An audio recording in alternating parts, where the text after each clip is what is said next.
एक गांव में रमेश नाम का पानी पूरी वाला रहता था। उसकी पानी पूरी पूरे गांव में प्रसिद्ध थी। गांव के सभी लोग उसकी पानी पूरी बड़े ही मज़े से खाते थे, जिस कारण उसकी कमाई भी अच्छी खासी हो जाती थी। लेकिन इससे वह खुश नहीं था। एक दिन रमेश सोचता है कि मैं इतनी मेहनत से पानी पूरी बनाता हूँ, फिर भी मेरी कमाई कुछ खास नहीं होती। क्यों न मैं पानी पूरी का दाम बढ़ा दूँ, जिससे मेरी कमाई दोगुनी हो जाएगी। और रमेश ऐसा ही करता है। वह पानी पूरी का दाम 10 रुपये से बढ़ाकर 20 रुपये कर देता है।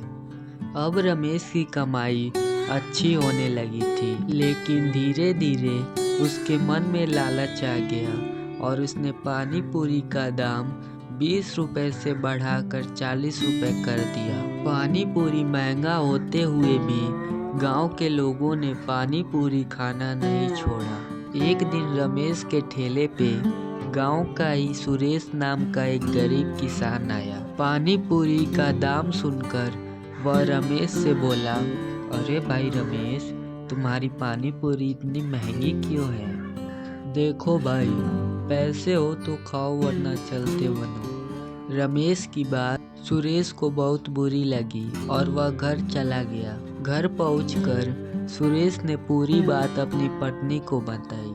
सुरेश की पत्नी बहुत होशियार थी। वह बोली, हाँ जी, ये रमेश भाई को कुछ ज़्यादा ही घमंड हो गया है अपनी पानी पूरी पर। मैं तो कहती हूँ आप भी एक ठेला पानी पूरी का लगा दो के ठेले के बगल में।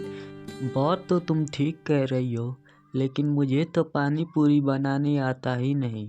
उसकी चिंता आप मत कीजिए, मुझे थोड़ा बहुत आता है। फिर अगले दिन सुरेश अपना ठेला रमेश के ठेले के बगल में लगा देता है।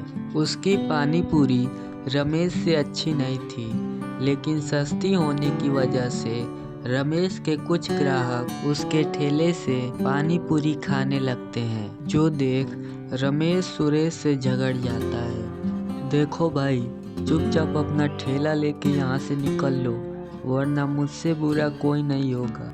मैं यहाँ से कहीं नहीं जाऊँगा, जाओ जो करना है कर लो। वे दोनों झगड़ रहे थे, तभी एक आदमी बोला, देखो भाई, तुम लोग लड़ो मत, मेरे पास तुम्हारी समस्या का एक हल है। कल तुम दोनों के बीच पानी पूरी का चैलेंज होगा।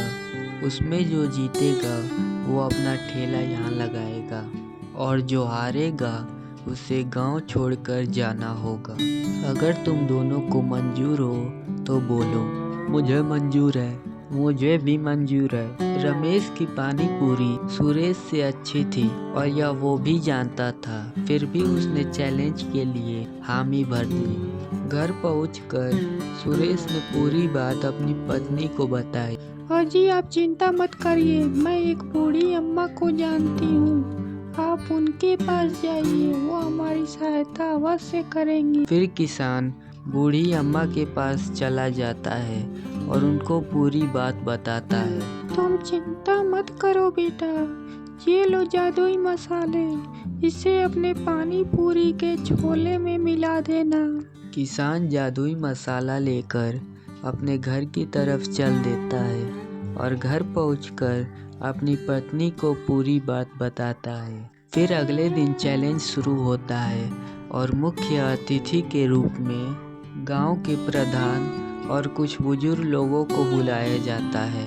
रमेश और सुरेश दोनों पानी पूरी बनाना शुरू करते हैं। कुछ ही देर में दोनों की पानी पूरी बन के तैयार हो जाती है और सुरेश अपने छोले में बूढ़ी अम्मा का दिया हुआ जादुई मसाला भी मिला देता है। दोनों अपनी अपनी पानी पूरी मुख्य अतिथियों के सामने पेश करते हैं। मुख्य अतिथि दोनों के पानी पूरी चखने के बाद अपना अंतिम फैसला सुनाते हैं। देखिए, हम सभी ने रमेश और सुरेश दोनों के पानी पूरी को चखा, लेकिन इन दोनों में से हमें सुरेश की पानी पूरी अधिक स्वादिष्ट लगी और इस चैलेंज का विजेता हम सुरेश को घोषित करते हैं और फिर नियम के अनुसार रमेश को गांव छोड़कर जाना पड़ता है और सुरेश गांव में ही अपना पानी पूरी का ठेला लगाने लगता है।